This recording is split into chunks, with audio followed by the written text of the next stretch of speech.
Queridos, estamos começando mais um programa da Missão com Família. Tem sido bênção de Deus nas nossas vidas. Testemunhos, palavras edificantes. E hoje nós temos convidado especialíssimo aqui, então não saia daí. Mas quero deixar uma palavra para nós nesse dia, que está em Êxodo, capítulo 20, verso 6. Diz assim a palavra do Senhor: E faço misericórdia até 1000 gerações daqueles que me amam e guardam os meus mandamentos. Olha que palavra abençoada. Essa palavra, ela fala de obediência, de obedecermos a Deus, de guardarmos os seus mandamentos, de guardarmos a palavra do Senhor. Ela diz que se nós guardarmos os seus mandamentos, nós seremos abençoados até 1000 gerações. Olha que bênção, alcançar toda a nossa geração, toda a nossa descendência. E assim nós temos visto pessoas, gerações, filhos, servindo ao Senhor dentro da nossa igreja, dentro da Missão com Família, as pessoas que têm o temor de Deus no coração. Então, se você não ainda está passando dificuldades na tua família, com a criação dos filhos, procura a palavra, procura o manual de Deus para nossas vidas, que é a palavra de Deus. Ela nos ensina, ela tem palavra de exortação, de instrução para a nossa casa. Ensina como cuidar dos filhos, cuidar da nossa família. Que Deus te abençoe, que Deus te dê essa direção para a sua vida, te dê sabedoria para cuidar da sua família, em nome de Jesus.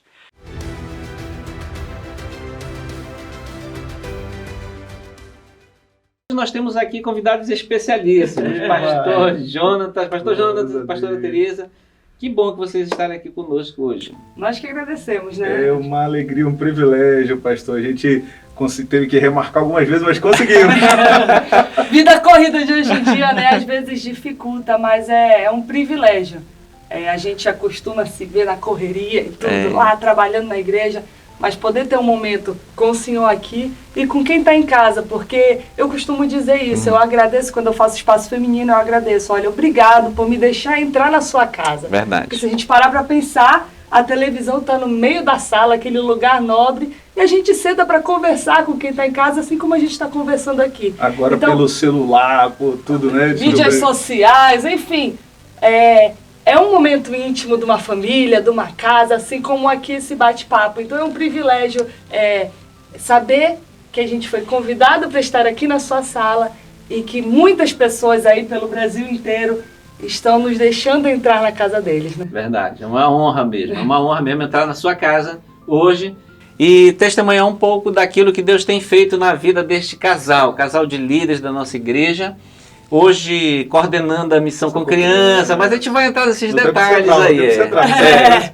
Tempo central. Nós vamos entrar nesses detalhes aí de obra de Deus, mas eu quero conhecer um pouquinho mais vocês, a vida, o testemunho de vida de cada um. Eu quero começar com o Jonatas. Jonatas, fala pra gente onde você nasceu, como é que você foi criado, família evangélica, como é que foi? Participou de muitas EBFs? Sim. Conta pra nós aí. Eu estou meditando no texto que o senhor falou, falando de que a misericórdia de Deus vem de gerações e gerações, e é verdade, pastor, para o senhor ter ideia, meus pais se conheceram no Tempo Central. Glória a Deus, que coisa linda. O pastor Wilson, a missionária Nilce, se conheceram lá, e eu e o meu irmão, nós tivemos a oportunidade de conhecer nossas mulheres lá também. Eu me aproximei da Teresa lá, eu não conheci ela no Tempo Central, mas nós nos aproximamos lá, e durante até os 4 anos de idade, quando nasceu, eu nasci bem no ano de inauguração do novo templo central que nós conhecemos, né? E até meus 4 anos o meu pai começou a revezar com a minha mãe. A gente foi morar para a Cidade Nova, assim, a Nanideu antes, não tinha... o trânsito era mais complexo, eles revezavam. Um domingo ia um para a igreja, outro domingo ia outro e ficava comigo em casa. Até que a gente encontrou uma Assembleia de Deus perto de casa e passaram-se 13 anos que a gente não ia no Templo Central. Quando a gente voltou ao Templo Central, minha mãe falou, vou voltar a cantar no coral, e aí eu voltei para o Templo Central com ela cantando no coral, o coral geral, com os idosos misturado com os jovens. Eu acho engraçado como a vida e as histórias assim, Deus vai fazendo elas se entrelaçarem do jeito interessante. Isso eu já fui saber depois de casada, eu acho, que quando o pastor Samuel, meu pai, foi assumir, né, o Templo Central, esse aqui na Cidade Nova ainda? Eu tinha 8 anos. Fala, quem que tá entrando no lugar do pastor Firmino lá em Belém? pois fez os pais levarem ele lá no Templo Central para ele conhecer quem era o pastor que estava substituindo o pastor Firmino, não foi? E aí eu participei de muitas EBFs, na Assembleia de Deus, conheci tanto em Belém quanto os campos ao redor, Coqueiro, Cidade Nova, e é um privilégio servir a Deus a vida toda, ser criança na Assembleia de Deus, criança na escola, criança e assim, jovem, adolescente na igreja, ser apelidado de pastor na escola. Eu brinco que eu fui consagrado na escola, né? E aí fui apelidado de pastor na faculdade também. Quando eu vi, eu estava já envolvido, né? Tanto na parte de trabalho, de estudo, quanto na igreja. E tem sido uma honra para a gente vir vivendo, guiado pela Bíblia e pelo Espírito Santo, o tempo todo ouvindo a família. Ei, Jonatas, e é bacana falar isso, porque às vezes aqui a gente já ouviu muitos testemunhos, né? Então, de pessoas assim que vieram dos mais coisas difíceis que passaram, drogas e muitas coisas. E às vezes vem casais assim como vocês, que eu conheço um pouquinho da história. Claro. E às vezes fala assim, pastor, eu não tenho muito o que contar, porque a gente nasceu no Evangelho, então nunca nos desviamos. Eu acho que aí quando tem história para contar, né, pastor? A verdade é que nós temos história para contar também, pastor. Nós enfrentamos muitos problemas, mas o legal é estar com Deus. É, né? Verdade. É um diferencial, né? Até que... Mas, pastora, então fale também pra gente. Aí já falou um pouquinho da infância dele aí, né? Eu quero saber da sua. Eu costumo dizer que a gente muitos dizem que a gente é parecido fisicamente, mas a nossa história assim, é bem diferente. Ele foi nascido e criado em berço evangélico, eu fui nascida e criada, acho que dentro de igreja. O meu pai, o ano que eu nasci, na verdade, bem na época, na semana que eu nasci, marcou exatamente a primeira convenção que o meu pai presidiu no Amazonas. Imagina o nível o meu pai, a minha mãe me conta, né, que o meu pai passava o dia fora, na convenção, resolvendo tudo, e à noite ele ia dormir no hospital com ela. Já pensou. Então, assim, eu não posso reclamar, meus pais sempre foram muito presentes, mas na minha geração, já foi uma geração que meu pai já estava muito fora. A vida dele já era muito envolvida em igreja e não demorou muito depois que meu pai presidiu, muitas responsabilidades grandes. A Assembleia de Deus, ele assumiu a igreja em Manaus. Então, assim, minhas lembranças quase todas de infância são dentro de igreja. Então eu posso dizer que dentro do Templo Central da Assembleia de Deus do Amazonas eu quebrei meu queixo. Dentro do Templo Central do Amazonas... Dormia no banco. Dormir no banco era uma constante. Correr para o estacionamento.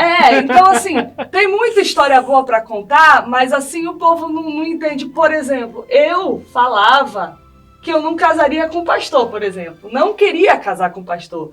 Porque todo mundo fala exatamente isso. O que vai falar? Nascer em berço evangélico, tudo sempre foi bom. Mas ninguém sabe do outro lado da vida, das renúncias e de coisas que só quem família de pastor passa, né? Eu passei muito tempo desviado, né? Mas para mim, e eu vejo também muitas pessoas falarem que o melhor testemunho é justamente de quem não viveu as coisas do mundo. Porque pessoas como vocês escolheram seguir a Deus em todo o tempo. E não é fácil, pastor. E não é fácil. Porque é livramento de Deus mesmo. Não é que a pessoa tenha uma força diferente, uma capacidade diferente. É trabalho. Às vezes a gente viveu assim do lado próximo. Por exemplo, tem amigos na escola que oferecem drogas. Eu lembro que o meu apelido já era pastor.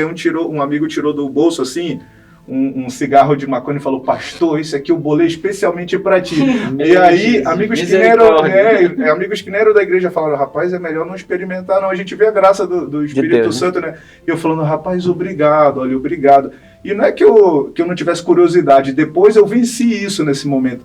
Mas eu tinha curiosidade, e aí Deus deu a oportunidade da gente vivenciar coisas que muitos amigos estão vivendo ali, só que nos guardando. Então é interessante que a gente vive a experiência, mas de alguma maneira Deus nos livra, nos guarda, é milagre. Eu acho importante o seu testemunho de vocês, porque vocês são um casal ainda jovem, né? Sim. E servem de exemplos para muitos jovens que ou querem casar ou estão casados ainda recente, né?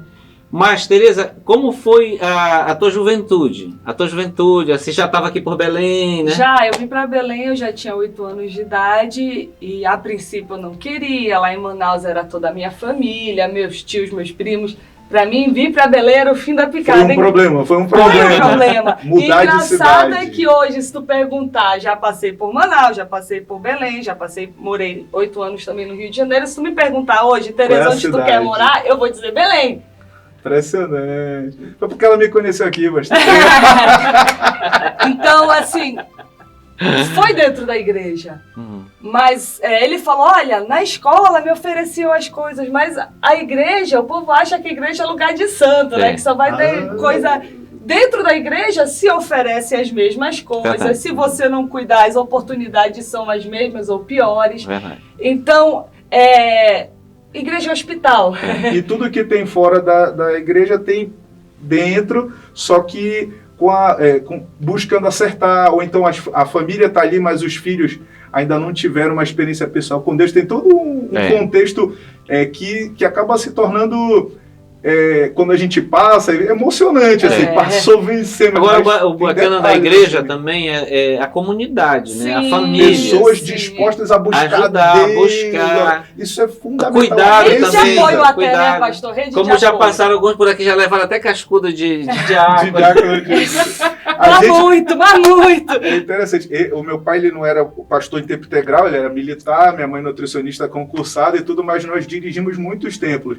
Então a minha experiência não era de levar cascudo, era assim, eu era o filho do dirigente. Então ele era diácono, dirigente de templo. Eu praticamente bagunçava um pouco mais que os outros, mas eu levava a bronca direto na fonte do meu pai. Eu não sei. Era uma experiência boa. Eu não sei se já era o temor do Senhor na minha vida, eu não sei bem o que era, mas eu sempre digo isso pro Jonatas, tinha uma coisa que me regia muito na minha juventude, na minha vida inteira, eu acho que até Ainda hoje vai.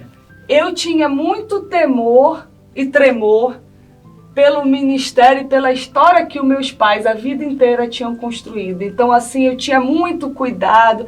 Eu sou extremamente imperfeita e falha, mas eu tinha muito cuidado em tudo que eu fazia por um temor, um medo de destruir em uma atitude pequena o que eles levaram uma vida inteira para construir, sabe? E eu creio que isso me guardou de muita coisa, isso me livrou de muito laço, isso me protegeu, assim como o senhor falou no início do programa, né? Gerações e gerações.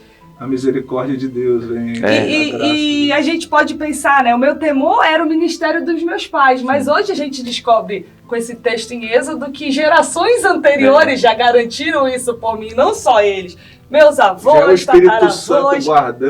Então, apesar de eu ter minhas falhas e meus erros, isso era uma coisa que sempre me segurou muito, sempre me guardou. E por isso eu acho que muito cedo eu já tomei a minha decisão. Eu comecei a namorar com o Jonatas, eu tinha 16 anos. A gente se criou. Hoje eu digo que a gente se criou. Se o senhor imaginar que eu estou prestes a fazer 33 anos agora, não parece, não parece. Graças a Deus. 2 filhas. Mas mais da metade da minha vida com ele, entendeu? Aí eu quero saber o seguinte, Jonatas. Fala pra gente então como vocês se conheceram, mas a tua versão, como é que foi? Legal. Tu bateu os olhos ali, como é que foi? Conta aí. Por incrível que pareça, a gente se conheceu, não tava nenhum olhando a gente não tava, tipo assim, ninguém reparando em ninguém, foi muito eu acho que todo mundo via menos a gente, né, no caso. Claro, olha, eu acho que tu vai servir pra ela, porque tu é meio alta, ela é alta. Eu tava no campo da Cidade Nova, fui batizado lá com o pastor Roberto e não sabia quem era o pastor Samuel, mas não sabia quem eram os filhos, quantos filhos tinham. E a gente foi para um acampamento chamado Palavra da Vida, que tem aqui em Benevides, um seminário, lá na Semana dos Adolescentes, e a gente se conheceu lá, falaram, olha, essa aqui é a Tereza. Eu falei, prazer, Tereza, mas não tinha ideia de quem era a família, de onde ela estava, e ela meio que falava assim, eu quero conhecer alguém, eu quero namorar alguém, que não tenha medo do meu pai. Então eu não tinha medo porque não conhecia, entendeu? Não existia o temor ainda, né? O temor vem só depois. Não, aí quando a gente conhece, vem naturalmente. Tereza, o medo vem só depois, né? O respeito, a amizade. Assim como a minha sogra que falava, olha, eu quero ver a mulher que vier aqui tirar meu filho, vai ter que fazer isso. Como é que a minha sogra falava? Não, a mamãe dizia assim, olha, tem que ser corajosa. Geralmente as meninas tinham medo da minha mãe, sabe? Mas ela dizia, a Tereza tirava ele do meu braço para cumprimentar, para dar um abraço no templo central. E depois o medo também da mamãe veio naturalmente. Mas ela dizia, quando chegar uma namorada aqui em casa, eu vou botar ela para lavar a louça, vou fazer isso, ver se ela é prendada mesmo. Primeira vez que a Tereza chegou em casa, minha filha, você quer uma rede? Tira o sandália e tal. Eu falei, mãe, ela falou que ia fazer alguma coisa. Ela, não, mas quando eu cheguei na casa da minha sogra também, ela me deu rede, perguntou se eu queria água, tudo. Só falava isso pra vocês não avacalhar, e não chegar aqui com qualquer menina. E Tereza, como foi a tua versão aí desse ponto? A gente se conheceu nesse acampamento. Ele normalmente separava em 2 times. Por acaso, a gente caiu no mesmo time. Coincidência, a gente caiu no mesmo time. E várias vezes o pessoal falava, olha, forma time. Tinha algumas coisas que eram pares, menino com menino ia fazer. E eu chegava assim, gente, teve uma vez que era futebol de casal, eu lembro. Legal. Eu cheguei lá, olha, avisa pros meninos, pras meninas que tem que formar pares pra gente fazer o time, ver quem gosta de futebol. E eu fui lá. E ele tava numa rodinha, eu acho, com alguns meninos. Eu falei, olha, a prova agora é o futebol de casal, forma em pares e tal. Quando eu tava indo embora, ele virou, tu já tem um par? Falei, não. Aí falou, então bora jogar. Aí eu falei, bora, não. Agora imagina, adolescente futebol de casal assim, tinha que estar de mão dada, e se soltasse a mão era falta. Então a gente já jogou futebol de mão dada, marcamos 2 gols, aí pronto, né? A gente também não reparou nada. Mas não reparamos nada. E nesse acampamento, alguma outra coisa que acontecia, por osmose, notaram a gente, porque a gente fez 2 gols, se destacou nessa prova, e o que era de par, colocava a gente pra fazer junto. O apelido dele na época era Girafa, só fininho. Era mais fino que o tripé da a Tereza cozinha bem, então, né? Cozinha. E aí, no final desse acampamento, sempre tinha um tal do jantar da amizade. E os meninos faziam serenata, todo mundo esperava esse fim de semana para convidar. E as minhas amigas ficavam, Tereza, olha o Girafa, convida o Girafa, não sei qual é o Girafa. O Jonatas, eu falei que nem conheço, a gente jogou lá, mas tem nada a ver. Não me convidou para esse jantar. Ela esperou convidar, eu não sabia disso. Não esperei, mas as meninas estavam lá no meu ouvido. E passou. E depois, eu acho que eles vieram, né, pra Belém. A gente se mudou, voltou pro Tempo Central, aí que a gente se reaproximou. Era alguém, olha, eu me lembro de ti do acampamento. Ela, eu também. Jogamos bola juntos. Isso, só que pouquíssimo depois que ele veio pra Belém, aí eu fui embora pro Rio de Janeiro estudar. Desafios impossíveis de solucionar. Estudar. Mas você já estava namorando, não? Não, amigos. Quando a gente começou, aí vem a bênção do Orkut, do MSN. Quando ela me adicionou no Orkut, aí passou um tempo, eu falei, ué, nunca mais eu te vi. Ela falou, tem 2 meses que eu tô morando no Rio. Então, eita! Pra quem diz que crente não tem problema, isso era um negócio impossível. Mas pra gente que não tava pensando nisso, era só amizade, eu falei, parabéns pra ti, tá no Rio. E aí, Deus te abençoe. Trocamos e-mails e fomos pro MSN bater papo normal. E aí todo que a gente começou a passar muito tempo conversando, né? E conversa, até eu acho que alguma férias, né, que eu acabei vindo para Belém. Eu vinha 2 vezes no ano para Belém, que eram as férias, para estar aqui. E foi quando a gente foi realmente se encontrar. Falaram assim, olha, vai uns amigos jogar boliche, uma galera, vamos lá? Eu falava, bora. Aí a gente foi lá jogar boliche. Quando eu fiz o primeiro strike, eu falei, foi pra você, porque ela me convidou, né? Aí o pessoal já ficou assim, ali tem. Aproveitamos aquelas férias, a princípio a amizade, brincando. 1 ou 2 férias a gente entendeu, vamos namorar. Eu falei, mas cidade diferente, vamos dar um jeito. Primeiro então começaram o namoro assim à distância? Foi. Distância. Namoramos. Não, a gente começou aqui em Belém. Só que sabendo que ia se ver 3, 4 vezes por ano. Cada um estudando. E quanto tempo durou isso? 5 anos. Meu pai, então problema. Isso é problema. Não foi fácil. E aí, assim, a gente era muito novo, então não tinha muita... Não é que não tinha perspectiva, mas tinha um negócio assim, a gente sabia que não tinha nada, não tinha perspectiva, mas não tinha nada. Seria tempo, mas eu falei pra ele quando a gente foi pra namorar, eu falei, olha, tá aqui uma oportunidade pra gente, mas eu não quero esse negócio de fica de beijinho aqui, se é pra ser, vai ser pra namorar, vamos fazer o negócio direito, eu sou filha do pastor e pelo outro lado meu sogro lá, o filho, falaria isso pra qualquer um. Mas, poxa, a filha do pastor, faz direito, vai com calma. Pastor, a gente tá tentando resumir, mas é difícil, tem muito detalhe. Numa dessas férias, férias, enfim, a gente lá em casa com aquele monte de amigo, aí ele falou uma hora, olha, 5 anos já, bora Vamos casar. Perto do centenário já, acho que um ano antes do centenário, 2010, né? Susto no pastor Samuel, Na pastora irmã Rebeca, falei, pastora, a gente quer casar. Aí ela falou, meu Deus do céu, né? é sério isso? Aí eu falei, mas a gente não tá com pressa. Poxa, 5 anos ainda não tá com pressa. Foi meio que para amolecer o coração. Em 2011, depois do centenário, no mês de agosto, o centenário foi em junho e agosto. Ei, foi no ano do Nós centenário. casamos. Foi no ano do centenário. Olha só, que coisa E o marcante. pastor dizia, olha, não tem dinheiro para nada aqui, todo o dinheiro vai para o centenário. Se vocês quiserem casar, é sem dinheiro. A fé move montanhas. Tinha muitos desafios. Meu, Mas muito que problema, bênção, né? Glória a Deus. Então vocês já estão casados aí há 10 anos, né? 10 Duas anos. meninas. 2 meninas. E assim, a gente, nas horas que a gente passa as coisas, a gente não entende, né? Mas olha, por exemplo, 6 meses de casada, a gente se viu grávidos da Ruth. Lua de mel ainda, né? E a gente engravidamos muito cedo, 6 E a meses gente de casada. sabia muito pouco, penamos um bocado, foi muito difícil. Mas a gente vê hoje a bênção de Deus, porque não muito depois o meu sogro foi promovido à eternidade, foi chamado para o céu.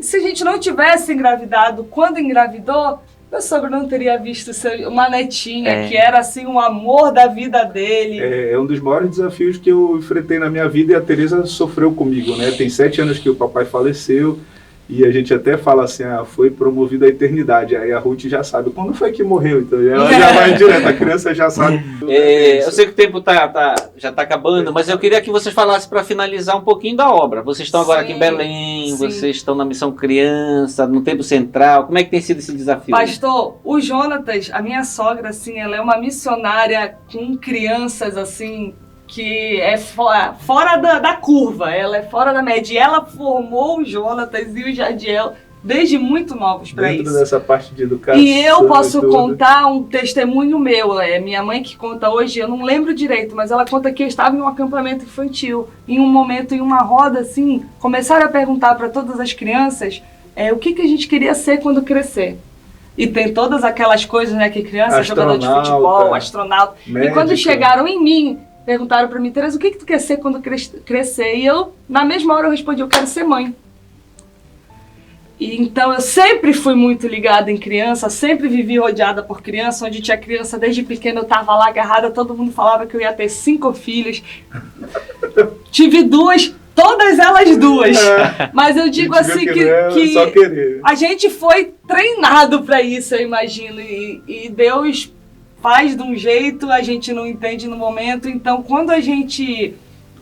antes da gente casar, o Jonathan já foi pastor das crianças, entendeu? Solteiro. E quando a gente estava apanhando com a Ruth, ele chegou a dizer, ele falou, amor, um auditório com 200 crianças por 2 horas é mais fácil do que uma, dependendo da gente, 24 horas por dia. E a gente achou, foi ótimo, foi muito bom, aprendemos um bocado, mesmo ele estando no Rio, aqui eu no Rio. E a gente não imaginou que a gente voltaria, né, para as crianças. É interessante ser guiado pela Bíblia e pelo Espírito Santo, pastor. A gente está aí, ele olhando, a gente lhe admira, também a pastora Anira, a gente vê, né, se concretizando os propósitos de Deus. E nós tivemos a oportunidade de servir a Deus na missão com crianças, na missão com adolescentes, talvez até um pouco menos na missão com jovens, mas palestramos, já fazemos. E a gente já teve a oportunidade de ser missionários no Rio de Janeiro. Nós iniciamos trabalhos lá que se mantém até hoje. Nós tivemos a oportunidade de liderar, ser dirigente de igreja no bairro, tratar dos idosos, todas as missões do coral, grupo de louvor, da igreja, infraestrutura, toda a gestão de uma igreja. E parece que Deus estava nos preparando, amadurecendo para mostrar novamente que, olha, mas esse tempo agora para vocês, eu vou retornar vocês para a missão com crianças. Pastor Firmino, a pastora Silvana apontaram para a gente lá no bairro, falaram, pastor Felipe, pastor Samuel, nós queremos eles. E aí nós viemos para servir. E está sendo uma honra, está sendo uma alegria para a gente. É maravilhoso servir a Deus nas crianças. Porque a gente coloca crianças para aprender coisas complexas como ler. 5, 6 anos a criança aprende a ler. E a gente tem muita gente que não lê. E a gente não tem dúvida que quando a criança aprende a ler, ela vai ler o resto da vida dela. Mas, às vezes, há alguém que não saiba que se você ensinar Jesus para a criança, você duvida que ela vai o resto da vida. Não, ela vai servir a Deus sim. É uma das fases mais importantes da então, a gente vida, precisa né? transmitir para as crianças essa vida com Cristo e confiar que, assim como uma língua estrangeira, de 3 a 7 anos o ideal, música, 3 a 7 anos o esporte, 3 a 7 anos até ali a infância, é o ideal de se colocar, de se direcionar a vida da criança, essa fase também de infância, agora até a primeiríssima infância, desde a barriga da mãe. Excelente. Eles entendem muito mais do que a gente imagina. Nós podemos sim orientar as crianças e elas tomam decisões definitivas na vida nessa fase, e a gente está ali para servir ali enquanto Deus direcionar, e nós sentimos que é algo especial, algo que nos honra. A gente tem a alegria de servir a Deus na missão com crianças, paralelo com a missão com famílias, paralelo com todo mundo, somando o trabalho com a igreja. Mas é uma honra servir a Deus nesse momento, nesse lugar. A verdade é que a gente está lá, mas se não fosse a rede de apoio das outras missões... Os professores, os pastores amigos, quem tá, os pais, é uma maravilha. Mas olha, Deus.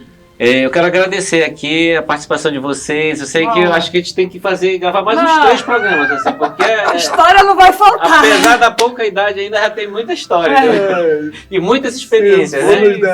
Mas, pastor Jonas, eu quero que o senhor faça uma oração por essa pessoa, por esse rapaz, esse jovem que está nos assistindo aí e está assim, sem direção na vida e precisando de uma direção. Eu quero que você faça essa oração. Eu lembro uma vez, a gente sentado em família numa mesa jantando e o meu pai falando que, filho, a gente tomar umas decisões na vida, a gente tem que fazer, às vezes, antes da vida estruturar, não é isso?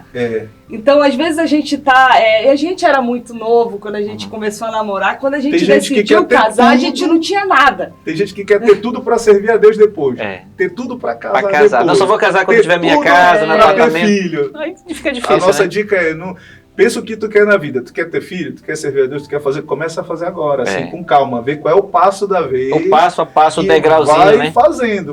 O tijolo, né? Porque tijolo se tiver tudo e depois casar, tiver cada tudo depois filho, cada fase da vida é um recomeço, né? Não adianta. Então tu tá num nível aqui, tu vai casar, tu vai ter que voltar pra cá, vai ter um filho. Vamos fazer essa oração. Vamos lá. Então vamos orar, querido.